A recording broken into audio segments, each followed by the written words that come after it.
welcome. I'm so excited to talk to everybody today. We have a really exciting topic.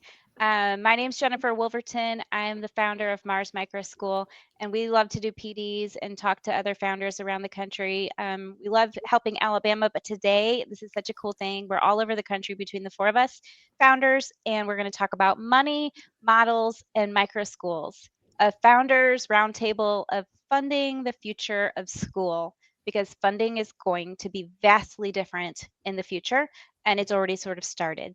And so I'm just going to let you guys all introduce yourselves individually. We'll just go, I see you guys. I hope we all see each other in the same order.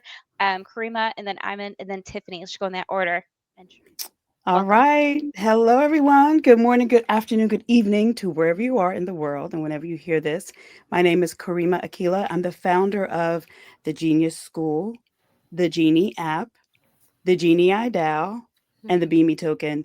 We are a self-directed learning unschooling group. We meet in Atlanta in person. We are an unschool without walls. So we use the entire city of Atlanta as our classroom. And then we have the Genii-verse, which is a 2D metaverse. And we meet there with children all around the world. And I'm so excited for this conversation. Love it. All right. My name is Iman Cassells. I'm the CEO and founder and visionary of Kind Academy. We started about a decade ago. We started off as a nature school, grew into a virtual school, grew into a 2-day program, and now our 5-day full-time program. I'm also the founder, CEO of Launch Your Kind, where we teach other people how to start, grow, and scale their own microschools. And we have about 60 microschools on our network that I've had the chance and the honor and the blessing to be able to be a part of their journey. And I continue to help them throughout their entire journey.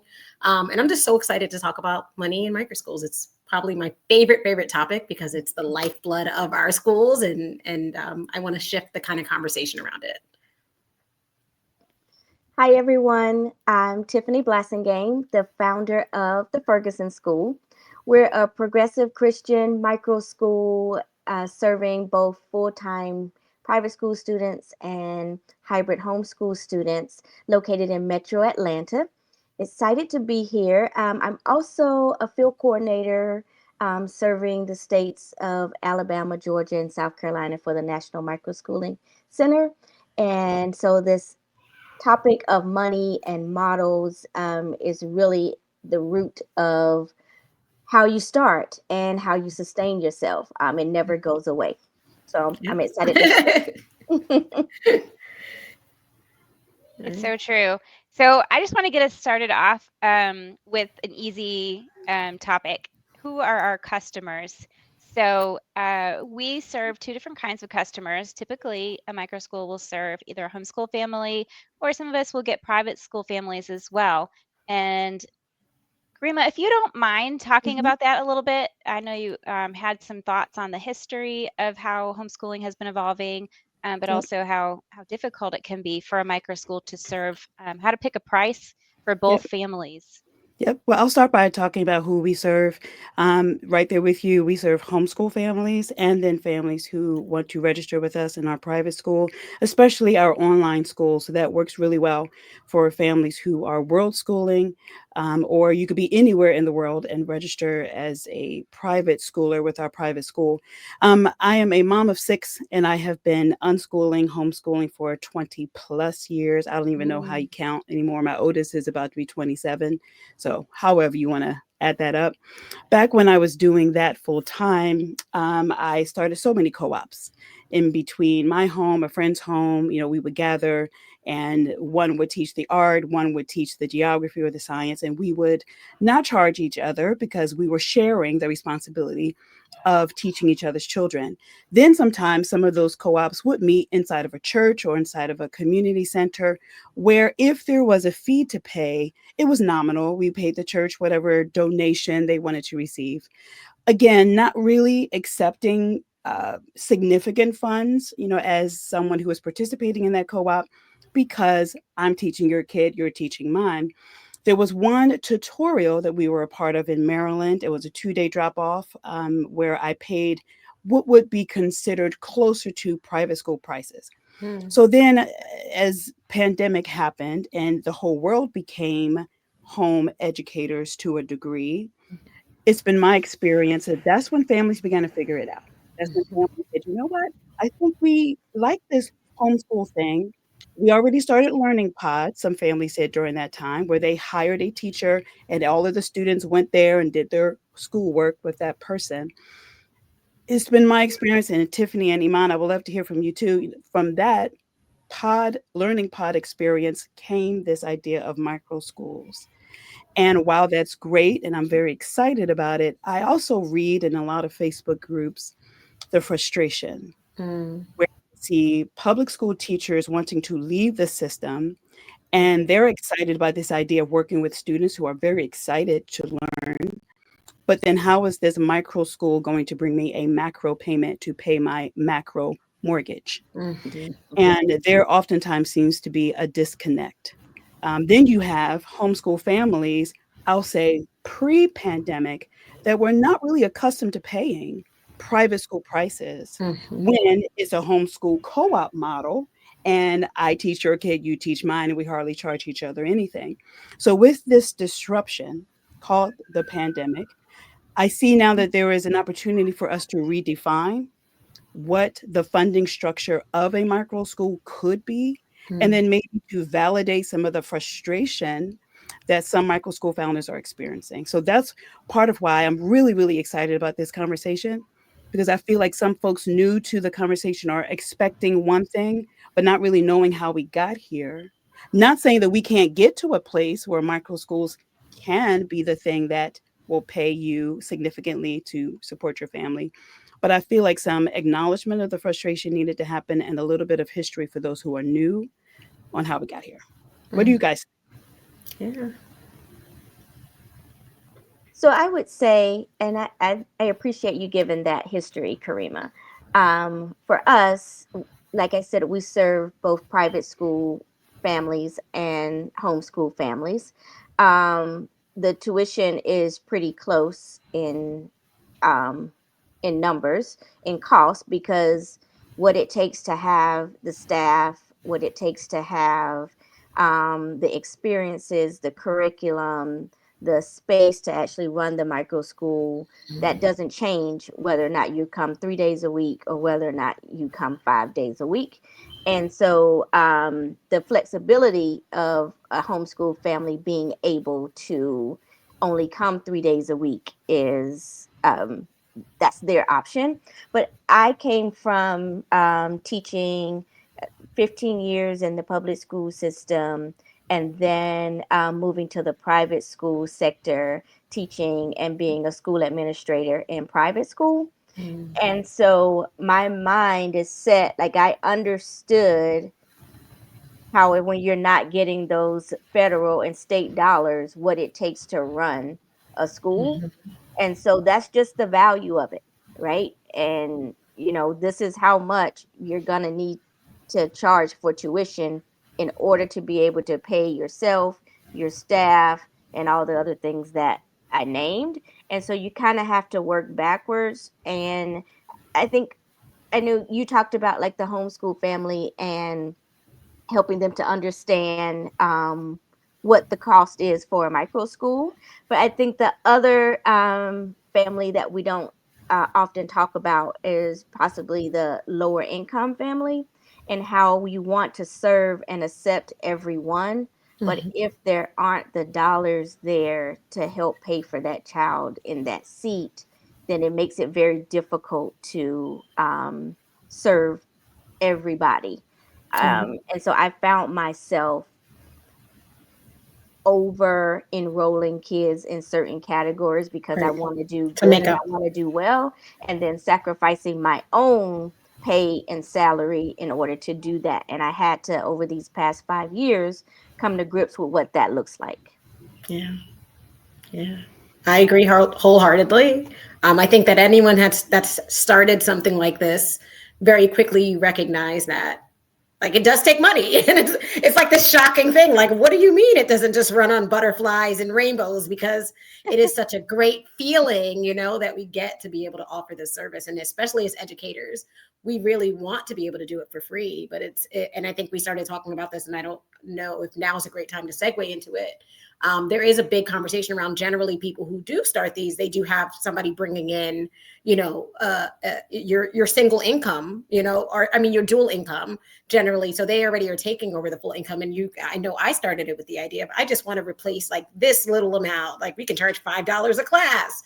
And then slowly I became separated, and it really started, dawning on me that, I need to start looking at retirement. I need to start looking at health insurance. I need to start looking at, you know what I mean? And then you become a single parent, and then it's really like, I need to make sure. And I do think there's another conversation of, hey, like the kids that are in our program are doing kind of a lot of the kids are able to do a lot of cool things in addition to our program. And then you want your own children to have those experiences as well, and the students in the school to have those experiences.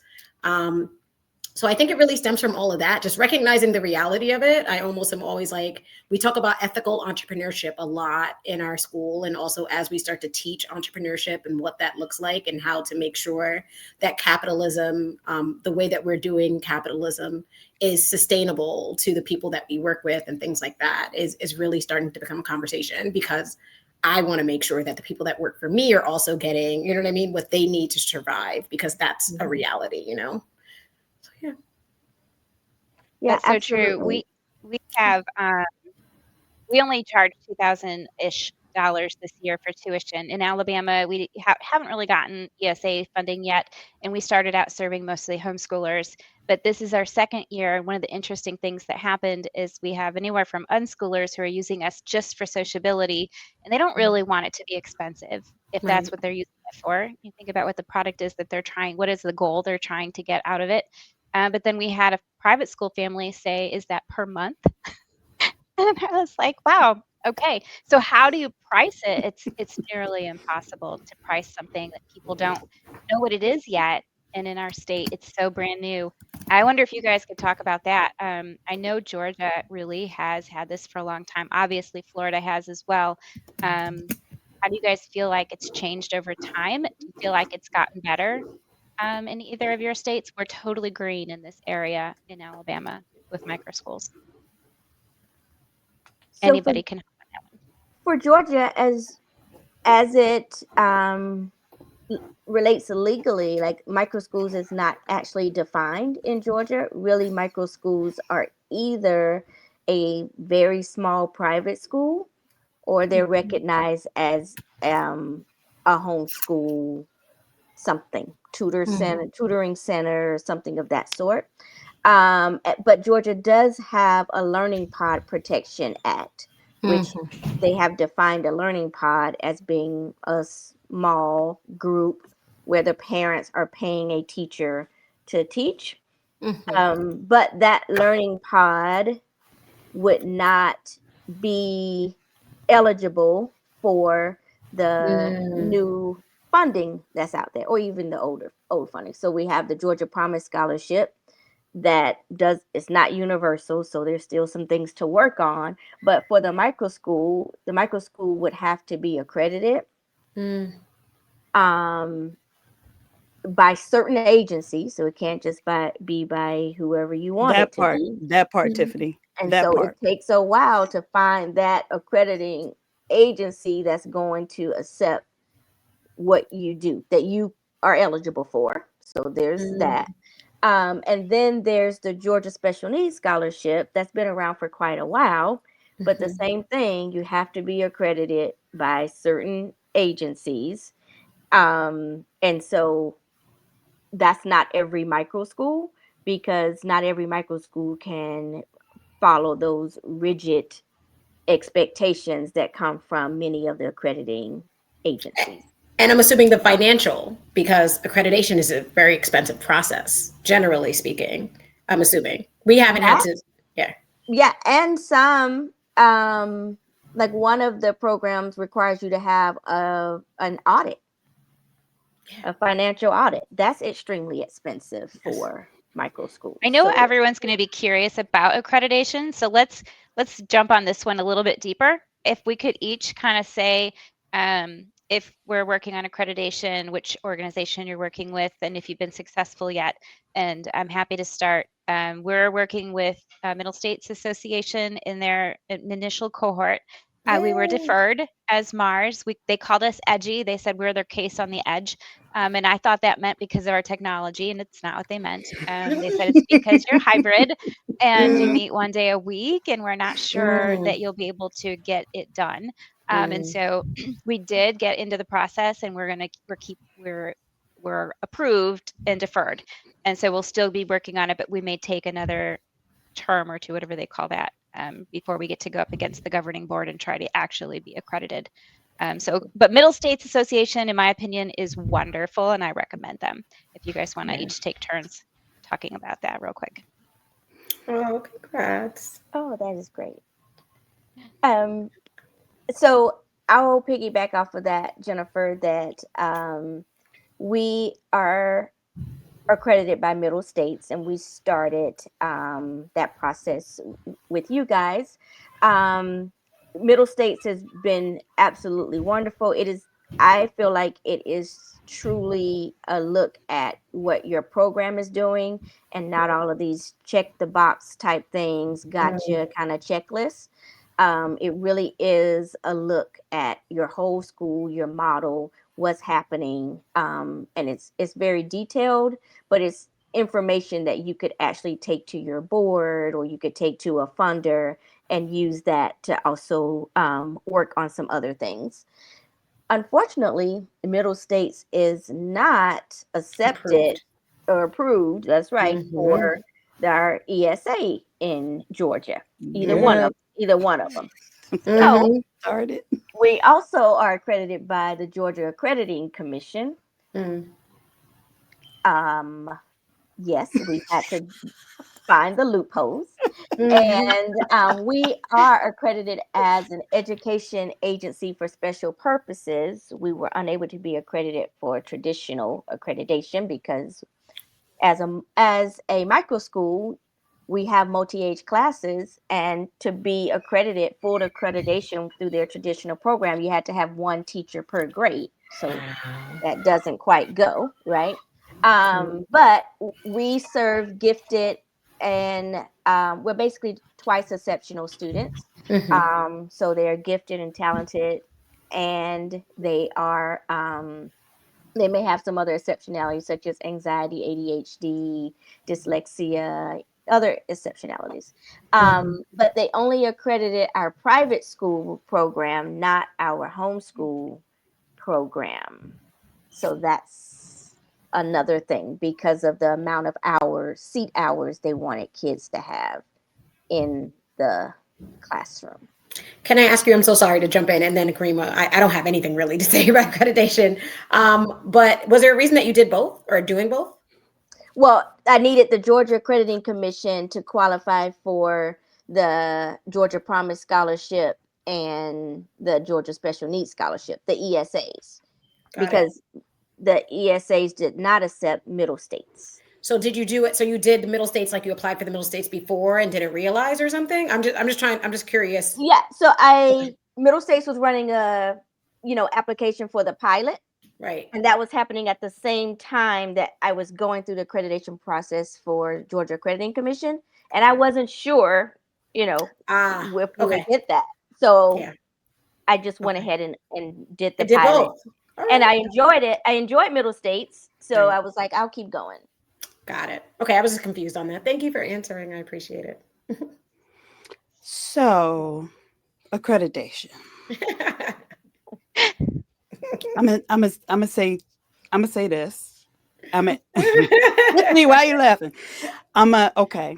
On one hand, yes, Tiffany, I completely see you and I agree, right? Georgia is rolling out these ESAs. In order to get them, you have to be accredited by these Georgia and Georgia only accreditation boards, right? Not the ones that most national or international schools will use. So that is only good right around the Beltway right here.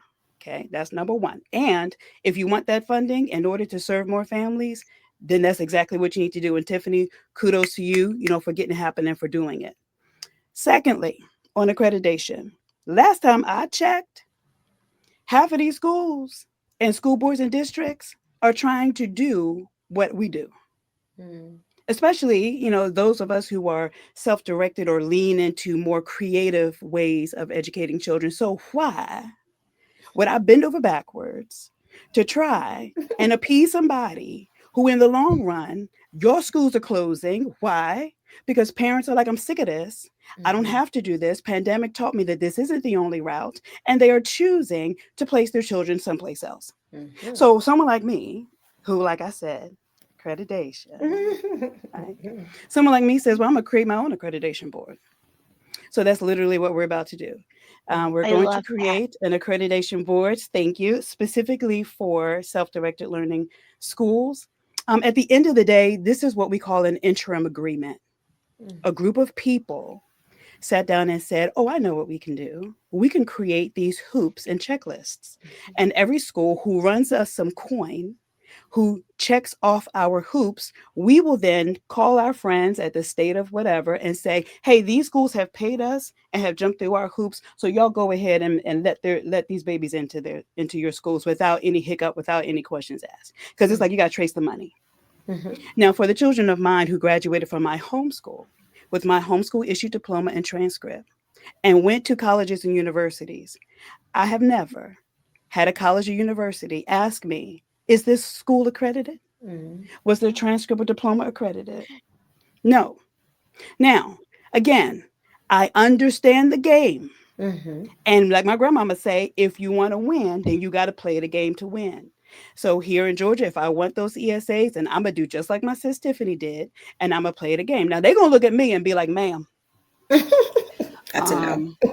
You are an unschool without walls. Where are we even? We meeting you at the mall to accreditate something? Like, what are we doing? Right?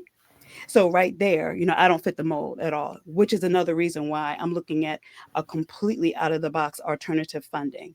Last thing I'll say, accreditation to me is like a buzzword to some parents, right? Similar to homeschool, socialization was the buzzword. Now, they didn't really understand what socialization really, really meant, but it was what was thrown out there. Well, what about socialization? So now it's, well, what about accreditation? Because most of the parents that I speak to, they use that, but they have no idea accredited by whom. And what does that accreditation really get you, baby? That's right. Right? Now, I don't know how deep we wanted to get on going behind a veil in this conversation, but I'm on that type time where I'm a tell the truth. So I love that. I love that. And I want you to go last on this next round as well, because I think you're going to drop another bomb, and I am so excited for you I'm to gonna be quiet. I don't want to drop any bombs. No, it's going to be the blockchain one. So I'm going to start out the conversation with this. So how did we all organize? So I originally organized as a nonprofit, and then I realized I wanted to go for venture capital.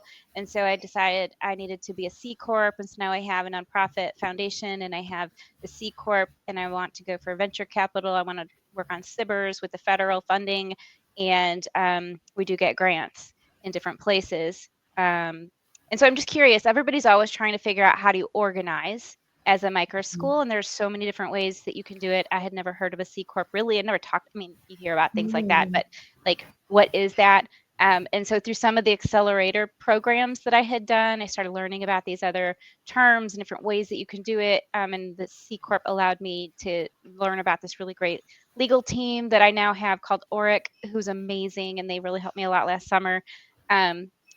But I really want to go for venture capital, and I really want to do this whole SBIR process, SBIR. It's federal funding. There's a big one right now on AI and education that I know we'd qualify for if I can figure out that process.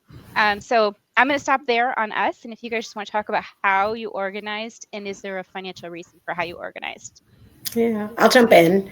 We started off as a nonprofit, actually. I had always wanted to do something that, and when I even started it, my thought process was, a nonprofit that really doesn't make money. I didn't really know anything about what a nonprofit really meant.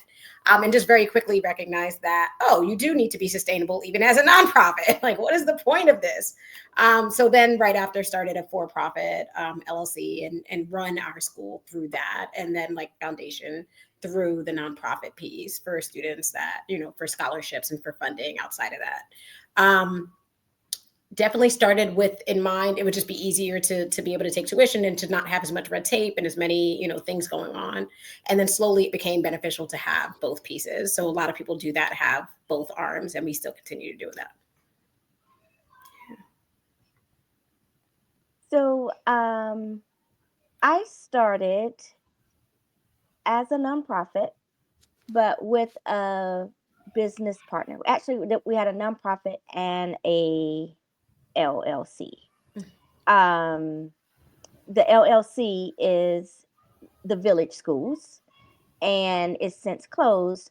So I was starting with kindergarten through fifth grade, and my partner had middle school and was going to go into high school. And things happened. Nothing. There's nothing bad happened. No bad relationships. There's no drama, people. But things happened, and the middle school wasn't able to continue. And so then I was left with the Ferguson School, which was a nonprofit, and the Village Schools, which was the umbrella of both of those schools together. And so now I just have the Ferguson School. I'm a fourth generation educator. I was a single parent when I started. I've been a single parent for many years. Divorced single parent. And so my son was in high school when I started the Ferguson School. And so it helped to have a business partner to kind of share the load, right? We would share the rent. We were sharing teachers. I wasn't fully paying for everything all on my own. But I also knew that I wanted the Ferguson School to last past me. And so having a board and someone to continue the work when I have transitioned out of the work, I have in my bylaws that I would always have like a seat on the board as the founder, but I want this to last beyond me. And so the nonprofit has been what I have continued to keep, and I no longer have that for-profit entity. Got it. Jennifer, is this now when you want me to talk about blockchain, or you want to wait? Yeah. Well, how did you organize? I wonder how you organized for that. Okay. So, well, first I began as an LLC, and then I created a nonprofit. The LLC is what holds some of my assets. Of course, the nonprofit is where we can do some really fun fundraising. What Jennifer is talking about is this thing called blockchain. So, one of the assets that my LLC holds is our Genii app. The Genii app I created as a tool to document, translate, and now tokenize self-directed learning. So if you are using the real world as your classroom, take a picture, a video, whatever you're doing, tell the AI in the Genii app what it is that you did, and then the AI will translate that into a school subject or whatever it is that you need to translate for whomever needs to hear that. My developer that I hired to work on that, the very first developer back in 2017, said, I think you have a good use case for blockchain. And I had never heard of what that was. So I will keep it very simple. Imagine a car. Blockchain is the engine that runs your car. Crypto is the shiny car. So everyone sees the shiny car like, ooh, Bitcoin is now, however much. But no one really understands the engine that runs it. So I'm going to tie this in, Jennifer, to what you said about venture capitalists. The main reason why many of us in the world of education do not tip into the venture capitalist world is because VCs expect a return on investment, right? Up until now, education has not been considered something where you can expect a return on investment because it is really dominated by the nonprofit mechanism, right? So you're going to donate to a school, we're going to all do great things, but a venture capitalist usually doesn't have a place here until now. So I'm going to keep it real high level, real easy, just 4 little points, all right? And I even have my notes right here to make sure that I'm saying it nice and easy. So we all understand stocks, right? Most part, we're familiar with them. So number one, a company creates shares. We at the Genii DAO, so the structure that I created is a DAO, a decentralized autonomous organization, in addition to my LLC and my nonprofit, right? So if a company creates shares, we create a token, and we use blockchain in order to create that token. Number two, people buy shares to fund a company, but for us, people contribute their regular money called fiat or crypto to fund a school. When someone buys shares in a company, that money helps the company hire staff or build products or expand. We use blockchain to do the same thing, but for education. People contribute to your school's funding pool. So let's just say you need, I don't know, $50,000 in order to run your school. Investors will put money into that. You'll get your $50,000.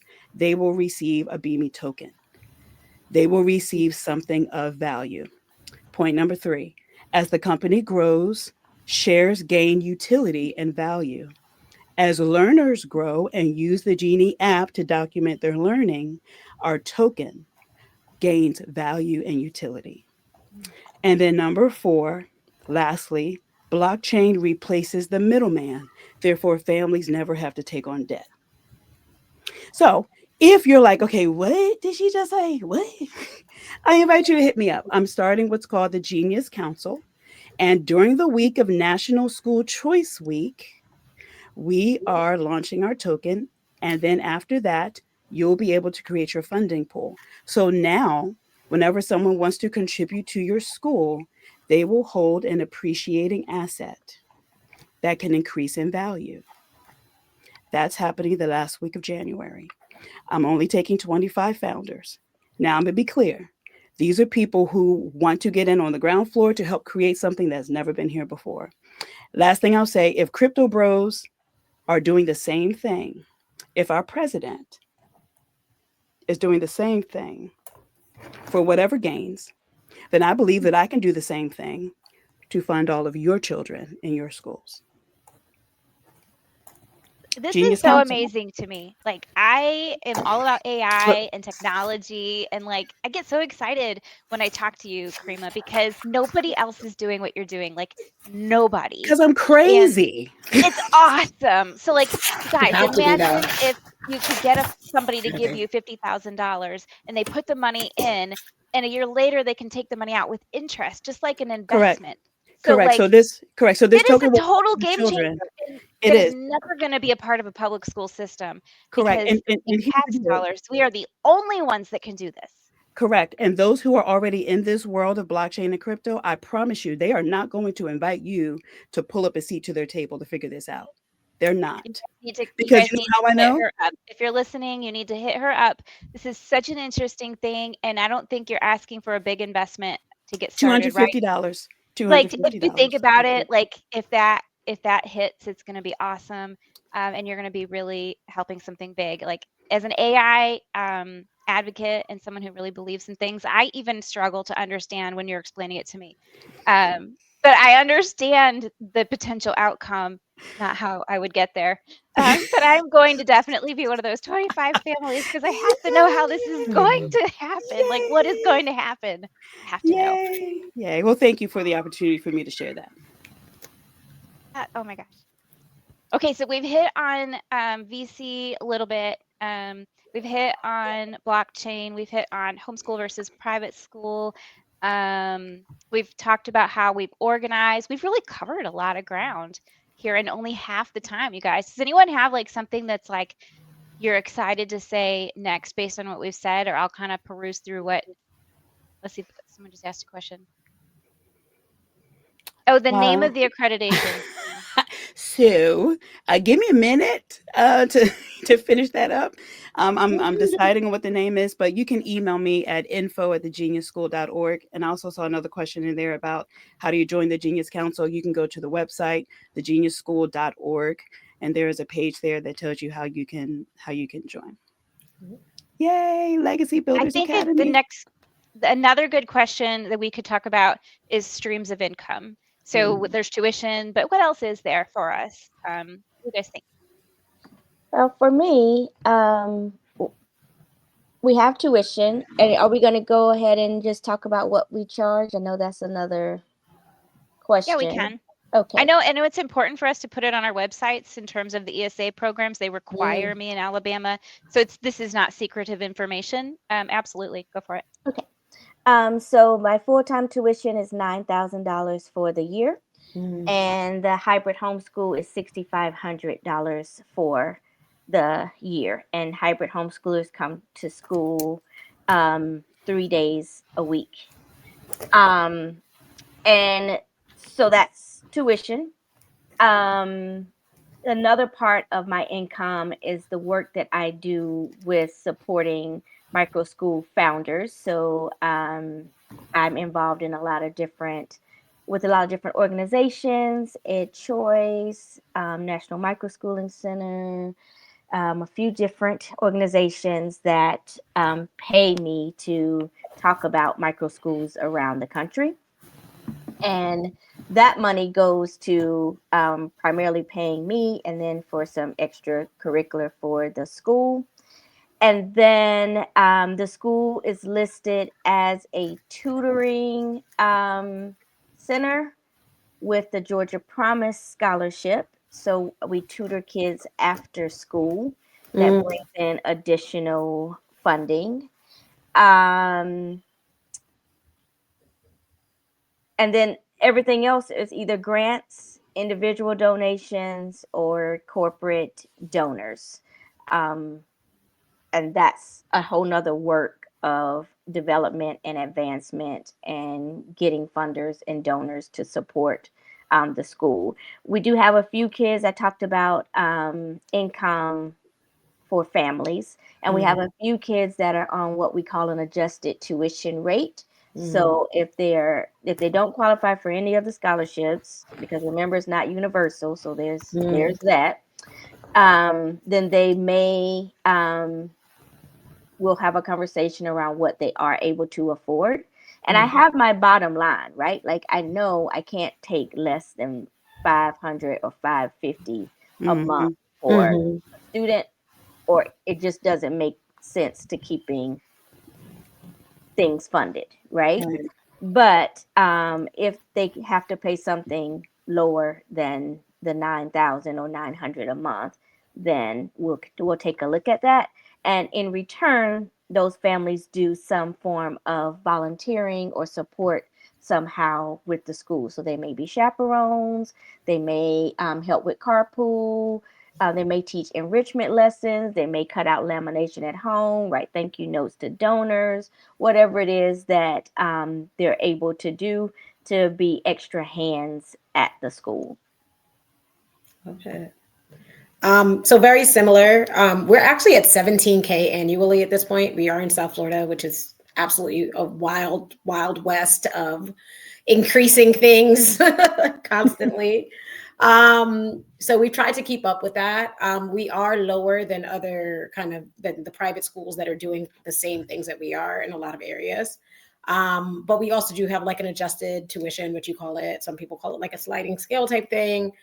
We generally utilize like scholarship funding and things like that to kind of make it as accessible as possible. But we do serve private school families as well as homeschool families. But we are considered a homeschool tutoring center. So we are, you know what I mean? So all of our kids are technically homeschoolers. The goal is always, and because we do have that tuition, we have that scholarship funding with the state. So all of our students, I think at this point, pretty much all of our students have that. So we basically have sometimes what we call the kind gap scholarship that can fund. Generally, parents are paying out of pocket anywhere from $200 to about $700 out of pocket. I don't think we have any families that pay much more than that out of pocket to kind of account for that. So that's kind of how our tuition funding is. But I know you were asking about how or what revenue stacks are. So I was like the queen of income streams for a very, very long time. And I don't know if we're going to talk about this, but burnout is no joke. I tell my people all the time, I think that having a bunch of revenue streams is a beautiful thing until your body says like, no anymore, you can't do that anymore. And I learned that the hard way. So we used to have everything going at once. We started off as a nature school, kept that going. And then we had the private school, and then we had the virtual school, and just slowly we sent out kits during COVID. So packing kits is no. Oh my gosh. Like that was like, I will never in my life do that again. I do not care what anyone ever says. I would never, even Amazon box. I was literally to the point that I would almost throw up when I saw Amazon boxes come in. I just got comfortable with opening Amazon boxes again because of how much packing put pressure. But whatever. So that was like another income stream. But that's still something that I tell, like I consult now is probably my other really big like income stream in addition to the school tuition from the school. So tuition from the school is one of our big ones. Consulting is another one. The Launch Your Kind program has been amazing for us. Grant funding has been historically great for us, but I will say, and I don't know how many people are running into this, but this past year, since the change in administration, it has been a dramatic change in what grant funding looked like for programs like ours. And I heard in January that was going to happen, and then it happened, and I was like, okay. So that made us restructure things and pivot. And as a Microschool founder, I think we all get to that point that if you've been doing it for long enough, that you're going to have kind of like ebbs and flows.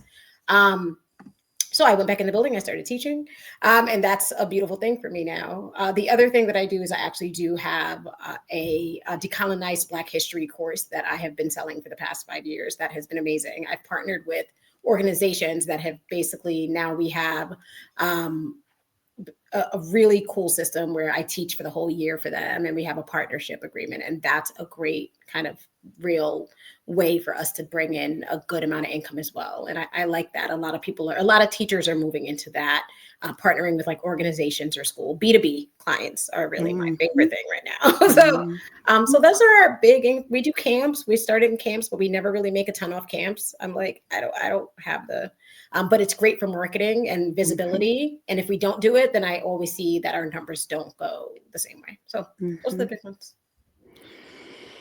I feel you, Iman. You know, at the stage where I'm in now, you know, I've been a mom for almost 27 years, and I'm at the point now where, you know, B2B residual income is what it is that I am focusing on. So that being said, we are hosting our annual Freedom Festival. Yay! You got to show and tell what you do well. That's our little jingle that I made up one day with the kids. They love it. Anyway, so the Freedom Festival is a virtual conference that will happen in June. And so getting sponsors for that. It's really fun. It's in our 2D metaverse. So you get your avatar, you walk around, you actually bump into people, you know, your video comes on, your audio comes on, and you can host your own communities there too. So this is for Microschool founders. It's for Facebook group leaders. Bring your Facebook group, you know, meet in person. So that's one, Freedom Festival. Our tuition model is is really interesting. The online school, I charge per family. I only charge $85 per family. That's it. You got one kid, you got 12 kids, $85 per family. In person, it is a $500 per month suggested donation. And the reason I did it like that is because right now, until I can, while the token is minting, I know how much it is that I want to receive. I know how I want to pay my facilitators. I know the kind of building that I want these students to be able to experience. And it would lack integrity right now for me to put that price point on the backs of parents alone. So that's why I'm going so hard in the paint to create this alternative funding source, right? Because I expect to be paid well. I have 6 kids. I have people in college. You know, we all have things that we're responsible for financially. They cost what they cost. Whether we agree with the cost or not, the cost what they cost. So I chose not to charge my families what it is that I will ultimately want to charge would be, you know, schools that come in closer to $30,000 a year. So until the token brings in that full amount, it's a $500 a month donation. Do what you can. And I love being able to offer a value-based tuition. So what is this school worth to you? Tell me that number. And then based on what you say you see this value is, how much of that value are you able to meet? So that gives me real, you know, boots on the ground estimate of how are parents seeing the value that we bring to them. Then aside from that, right now, the Genii app is free, but it's only free, you know, for a few more months because we launched beta in May or June. And I wanted to give some time, you know, to get the rest of the bugs out, but then there'll be income coming from that. If you are a nonprofit, please hear me when I say unto you, create yourself a free profile on Endowment, ENDAO MENT, ENDAO MENT. The reason why I say you go to Endowment, create a profile, you can accept they can accept traditional money, crypto. You can create what's called a oh my gosh, of course now it's going to leave my brain. But anyway, they have this thing called the impact pool, where based on the number of donations that you've received, you'll receive additional money. So one time when I was doing a fundraiser drive, I had a lot of different amounts hitting our nonprofit profile. I received an additional check for like $700 simply because I used the platform. Yeah. A donor advised fund. That's what it is. You can create your own. Now, this is some savvy philanthropy right here. You can create your own donor advised fund so that if you have individuals who have that level of lifestyle, you can say to them, why don't you put your funds with my DAF, my donor advised fund, and then I will take your money and then donate it to other micro schools that are similar to mine, right? So they make it real easy for you to set that up. So those are some of the different income streams. Of course, speaking, that's been fun. I have a book, you can, that's doing what it does. But yeah. Yes, the name is called Endowment, ENDAO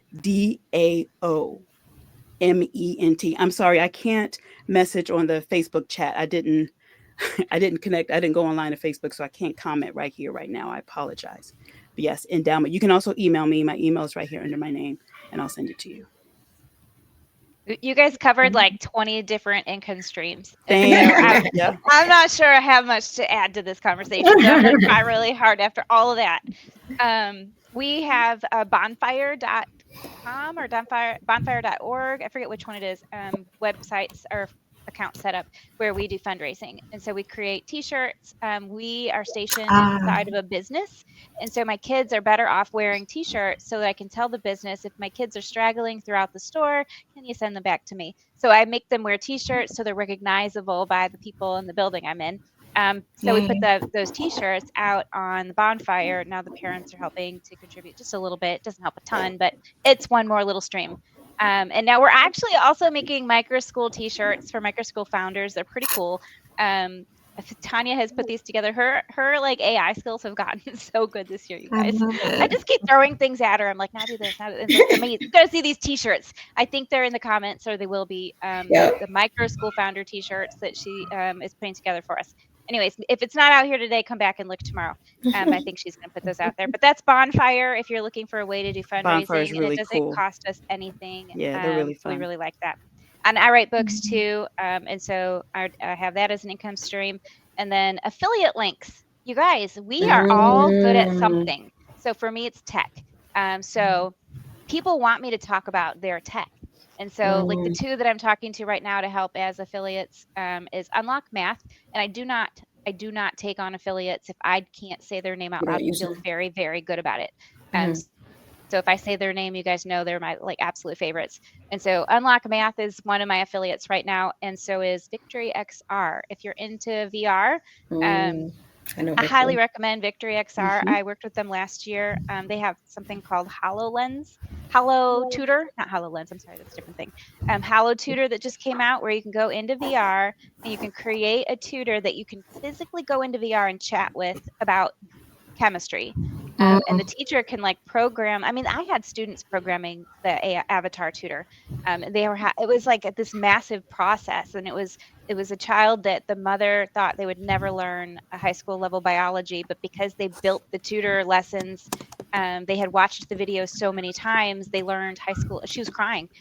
So some of this AI stuff that's going to come out is going to be transformational for the kids who won't learn in a typical book way. And so Victory XR. Affiliate links. That was my point. Yes. Affiliate links and then courses. So if we're all teaching, we're all making our own lesson plans and our own worksheets, and we should all be selling some kind of course. I don't recommend selling the courses that you're not good at. Like sell the ones that you can like put your stamp on. So for me, everything has AI in it. But we all as founders have like a school based on some specific thing. Like a lot of people have nature-based ones. I don't know if you guys want to say what you're based on, but I feel like we all have some kind of special thing about our schools. Yeah. Mhm. I know for us, we're like really well known for being incredibly progressive, inclusive, and diverse, and just making sure we're, teaching from a whole child perspective. We do consider ourselves kind of like Montessori 2.0, where every learner is really beneficial, like going at their own pace. But mostly the twice exceptional, curious kids do amazing in our program, and parents who work from home or have an entrepreneurship kind of like feel like come to us. Yeah. Iman, do you want to talk a minute? You seem to be the one who's kind of got some traction on helping lots of, both of you, Tiffany and Iman, both of you guys do. But I was curious, you said you had I think you said 60 microschools in your network. If you could talk about that, and I don't mind if you want to tell people tell them to come to you for what you offer. Go ahead and Sure. Thank you. Yeah. So Lunch Your Kind, I literally remember 15 years ago. It's funny. I know we talk about microschools now, like it's like this, like after COVID thing, but it was before that. And I was probably one of the first people in South Florida, kind of like reading about acting academies, reading about, there was a girl, Jade Rivera. I don't know if anyone knows her, follows her, but she did like Sunnyside Microschool. I want to say, I think Arizona. And she worked with 2E kids. You remember her?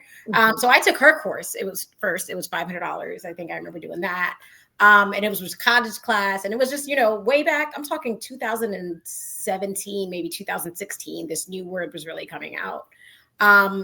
But it ended up being like looking at all the different options and thinking to myself, I can't afford 10K. I couldn't even think what 10K back then was just so mind boggling. And I was like, well, once I get my thing going, I'm going to be helping people do this for a much more affordable price point. And that's where Lunch Your Kind, the whole goal was to be able to support 100 schools in opening, or be able to really open 100 schools. So that's kind of how that all kind of started. We had the Forbes article, big shout out to Carrie McDonald for doing that Forbes article that she started telling people my business about wanting to start 100 schools. And then I had to try to stick to it. And then people started giving us money. She's amazing. Why are you going to tell people that? We should shout out Carrie McDonald too. Yes. Liberated podcast. Yes. Everyone watching should be listening to her. Yes, amazing. She got a book in the background. Super supportive, super amazing. But yeah, so then people started giving us money, which was really the big difference. We got money. You know what I mean? Like people started really just after 2020, people started throwing money at this idea. So I really do think anyone who wants to kind of like support the amount of money that it really takes to do that kind of thing, and the amount of time that it takes it's just like a school. It takes money, it takes time. And I think that kind of also goes into, what do I tell a founder if they come to me and they have this amazing vision, but no financial plan? Again, I'm sorry, it takes money. This is just the system that we have right now. So I just have to be very honest with them very early, and then just teach them, hey, like, what is really the goal? How much is your budget? How much do you really want to make? And then let's, like Tiffany said earlier, backwards plan. But yeah, we got very, very lucky, quite honestly. I think, I don't think that I don't want to take any of the real, like, we got to 60 schools because of like my hard work and pulling my bootstraps up. Like COVID happened and people were like, here, take some money and do this thing. I think it could still be done. It's very, very, it is time consuming. We have a course that goes along with it. It is still, we have a group that is also involved with it, but I think that to do it and to do it really, really well, it does cost a good amount of money. And now we're at a point where we're kind of like B2C, since grant funding has kind of dried up a little bit, and trying to charge a certain amount, but also still trying to be really as affordable as possible. That still is so now it's kind of slowed down a little bit, but now we're much more in moving towards like consulting, and we do have to hit that kind of 10K that I was trying to avoid for all those years. But ours is really moving into like the $4,000 mark, but that does give them a year of access to, and quite honestly, the amount of money that I lost starting a microschool, and yes, we did kind of go into debt, and yes, we did make mistakes. I would pay somebody, you know what I mean? Now, knowing how much money I lost, I would definitely pay somebody $5,000 to save me the $40,000 that I lost very early. Oh my gosh! Ouch! Yeah. I know. Yeah. But yeah, that's my answer. Thanks. That's Tiffany, awesome. Can they just like, how do you want them to reach for you if anyone's Yeah, watching? I would say shoot me an email, iman@kindacademy.org. Like there is an online, they can also go to the website, like Start a Microschool is on the website, and they just click on Do you that. do They just do Florida, or do you take no, we people in do, other we states? do, yeah, we do other states as well. And we do people who are trying to scale their programs now and just who, what my clients say, like, I just want you in my pocket. Like, I just want you answering these questions because I'm going to be honest, most likely about like what you got to do next. But yeah. That's so true. That's so important to have people. So definitely, we all need to have our community and our people and our tribe while we're doing this. Someone in the comments asked about affiliate links. How do you get them? I have two that I mentioned. I'll tell you how I got them because there's no one way. With Unlock Math, I'm a math person. I teach a lot of math classes in the past. And so I know all the math curriculum that are on the market, and I had known about Unlock Math for a while. And I just really liked the woman who teaches at Unlock Math. And then I knew the husband, Matthew, was the one running the business side. And so I scheduled a call with them and talked with them. I didn't know they were going to have an affiliate program at first, and then they happened to have it. And so I accidented upon that. And then Victory XR actually used last year in my classroom. And then this year we switched to drones from VR. We just try to like keep fusing through different things with technology. But they wanted us back. And so they're asking us to be some kind of partner. I don't know that I'll call it an affiliate link in the end, but it's going to be something like that. But they asked us if we could come back. So if you're good at what you do, that's how you'll get affiliate links and partnerships with vendors. That if you speak, like we all speak at different things, the four of us, people should want to pay you to say their name. And a lot of people listening may end up speaking. We're not a big industry yet. So even if you start out and you're not speaking and you think it might be something you enjoy, just, think about it over time and start dabbling in it if you think it's something that you would want to do. And then speaking is a good route to books and other revenue streams. Do you guys have anything you want to end on? We have 3 minutes left. I think Tiffany was supposed to follow up, and I probably took too much time. I hope I did it. Just talking about like her growing microschools too, or supporting microschools as well. Oh, yeah, I'm glad you came back to that because I totally missed that. I got engulfed with LauncherCon. So I support microschools through the National Microschooling Center, just answering questions, sharing resources. You can contact me at tiffany@microschoolingcenter.org, and I'm available to answer any questions that you have, help you figure out things in your state, walk through a certain challenge that you might be having. So those are just kind of like Iman said, in your pocket type conversations. And then I have my own teacher academy, the Microschool Teacher Academy, Yes.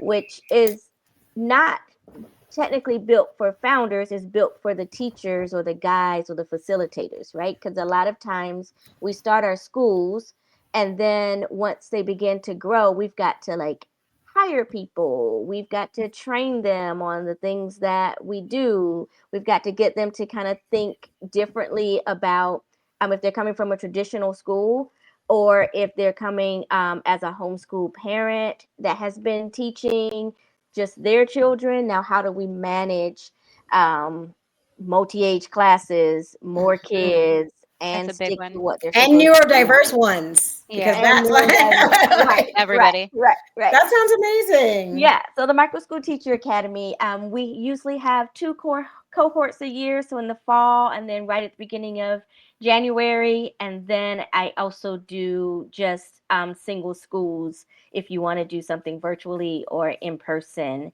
with training your staff. So it's more of helping, taking something off of the founders as it relates to training your staff.